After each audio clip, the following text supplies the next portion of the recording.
Yo, what's going on, y'all? It's T the Best, and we're here with a Pokemon pre-release video. Now, today I have my lovely assistant sitting across from me. Wave to the camera. And of course, we all know pre-releases have kind of been put on hold, so of course we're going to do our at-home pre-release. Now, myself, I have a lot more experience at the Pokemon game than my assistant across from me, so keep that in mind as we kind of go through this. But we have two pre-release kits here. We're gonna build a 40 card deck based off of what is inside these things. Now me, I don't know what's in here just yet. I haven't looked at it. I've done no kind of research. All I know is I want this guy and I want the Charizard VMAX. That's all I know. That's it. That's all I know at the moment. So we're gonna go ahead. We're gonna start cracking these open. Let's build a 40 card deck. Yo, what's up, y'all? It's post-recording Terry here. So yeah, originally there was sound to this, but unfortunately, just kind of during the process, it did not work out as planned. So here I am post-recording. So yeah, what's going on? This is the Darkness Ablaze Pre-Release Kits. We ended up picking up two of them. Me and my lovely assistant across from me. We actually had a couple. We did have a couple battles. This is the one I kind of recorded and wanted to kind of show off just us opening the pre-release kits and showing what we kind of got out of it, and showing how terrible our luck is, because it was terrible. We both ended up getting the Hydreigon pre-release promo, which isn't a terrible card. I wouldn't say it's the greatest card, and I don't think you'll see any kind of play here in the next couple of weeks, but again, the promo looks good. It's definitely a collector's thing.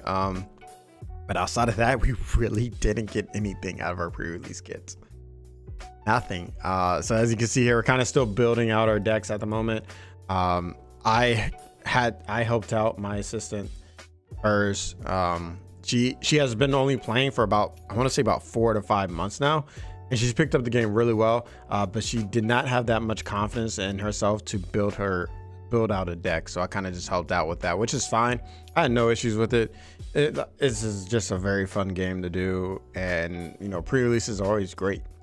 So currently this is kind of what we're doing. Myself, I'm on the left hand side. I had the Vanillux line as well as the Hydreigon line, while my assistant across from me had the Sawana line, which is, to be honest, it is a very good card in this pre-release if you have the right card. Essentially you needed the, I want to say, is Bird Keeper supporter card. Luckily she pulled about 2 to 3 of them from her pre-release kit, and on top of the 4 packs that come with it. So she actually was able to set up very well with them. Myself, I didn't get anything that amazing. I was able to get the Darkrai, I was able to get the Hydreigon, and then the Vanillux line, and that was it. So already off the back, it was a terrible pulls for myself, but which is fine. Hey, it is what it is. So here we are. We're about to go ahead and get started. We're just kind of explaining what's happening. Start off shuffling, of course, which is kind of see that, but I mean, hey, it is what it is. I go first. We both kind of have I have a terrible start, not gonna lie, but here, I'll just kind of let this play in the background. But more so, I just kind of want to talk about like the pre-releases. I was really hoping that we would have got, I don't know, something really great out of ours, but unfortunately not. I think we end up posting the pulls that we end up having towards the end of this. But as you can see, I start with the Ducklet. She starts with the Dino, and from there I essentially dead draw terribly. Like I at this point I don't have anything else, and I end up just kind of passing. But yeah, as you can kind of see, she's starting to build up the Dino very fast. She already got the stage 1 evolution there, 2 Darkness Energy, and myself, I have a Darkness Energy, but I just don't have really anything else. Here I am playing, I believe that was actually, it's not Bird Keeper, but I think it's Nurturing Pokemon Breeder, which allows you to evolve, search your deck for 2 Pokemon and evolve them. For some reason though, we weren't too sure though that if you do this, that you can evolve again. That's the only thing that we didn't know, and we weren't just gonna make it so like if you did that, now you're in an error state. So we kind of just played it as if that's your evolution for the turn. That's it. Feel like it probably doesn't need to work that way. I feel like if you play the supporter, then it evolves and you can actually evolve after that, but we didn't do that. We just ended up just evolving once, and that's it. So as you can see on her side of the board, she now has 2 Darkness Energy and that powerful energy on there as well. which is really good. Being able to do 20 damage to the active Pokemon, 20 extra damage, and it stacks. So if you have 4 of them, it's great. Like, it's really great. Being able to do that extra 20 damage, it helps out the numbers. Granted, the card, it is a colorless energy. There is that, but hey, it is what it is, right? So kind of going through this now. She got a Swan out. I have Hydreigon on my bench, but I have no Darkness energy in my hand, and no way to really go out and get it. I believe I had a Piers and then the Sonya, but I didn't really know exactly how I should kind of set this up. I originally debated going after the water energy and doing some damage, but at that point it just didn't matter.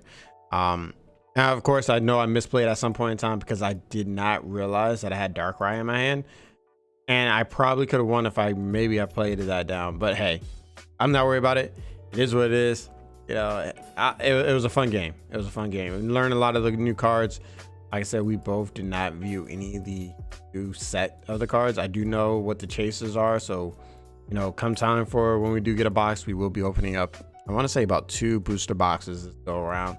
And of course myself, I'll be opening up a lot of cards on your account as well. So we will have kind of like maybe about 2 booster openings. So yeah, essentially the game's kind of winding down now. She's taking her second prize.